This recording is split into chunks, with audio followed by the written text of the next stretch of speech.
Happy birthday to you. Happy birthday, happy birthday. Happy birthday to you. Yung mas mabilis. Happy birthday to you.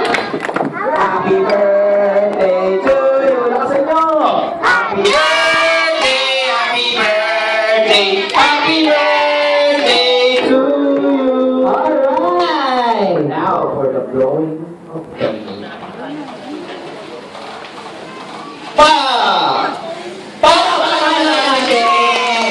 Of course, siyempre tol, hindi mawawala yung iyakan session.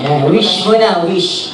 Wish ni Mami. Hindi, si ano muna, si Shane. Bago ka mag-blow, bagong blow yung candle, ano yung wish mo? Anong wish mo? Anong gusto mo paglaki? 8 years old. At Maging? Bakit maging teacher? Kasi?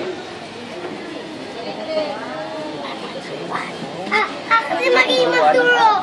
Kasi magturo.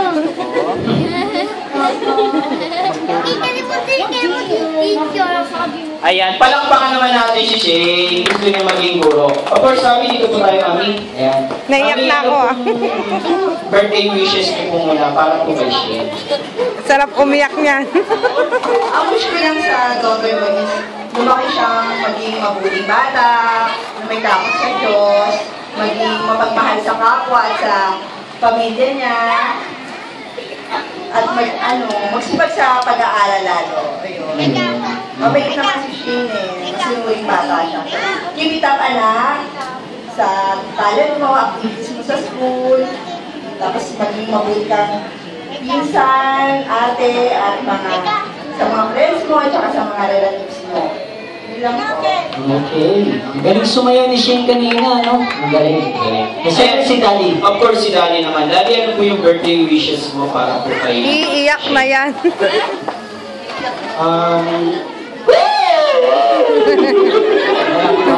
Ay, sabi na lang na mami, wala namang ibang hangat ang isang magulang para sa mga anak, lumaki na mabuti at maging takot sa Diyos. But ang mean is magkaroon siya ng faith sa God. And syempre, sana lumaking pagbuti ng pag-aaral. Ate, lahat gagawin ni Mami at ni Daddy para sa future mo. At yun lang ang wish ko lang sa'yo, good health, and always pray to God for your guidance. And syempre, don't forget na yung mga relatives mo, yun na, wala na maisip. Naging pong teacher niya si Sergio. You know what, kids, boys, girls, mom and dad, tito and tita, sabi nga, di ba, a family prays together, stays together. You know, believe ako kailangan kay Sir kasi pinalalaki nilang mga Diyos, si Shane. Palakpakan naman natin si Shane, kasama si Daddy June at